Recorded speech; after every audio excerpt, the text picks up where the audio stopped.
چپ رہنا اور معاف کر دینا، کیونکہ چپ رہنے سے بڑا کوئی جواب نہیں اور معاف کر دینے سے بڑا کوئی انتقام نہیں۔ جب کوئی سمجھ نہ رہا ہو تو خاموش ہو جانا بہتر ہے، کیونکہ بحث معاملات کو بگاڑ دیتی ہے۔ کسی کو غلط سمجھنے سے پہلے اس کے حالات کو سمجھو۔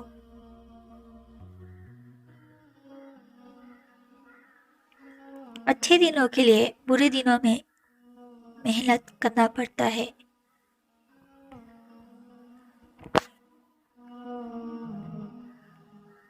دوسروں کو سمجھانا مشکل ہو جائے تو خود کو سمجھانا بہتر ہے۔ اخلاق کا اچھا ہونا اللہ سے قریب ہونے کی دلیل ہے۔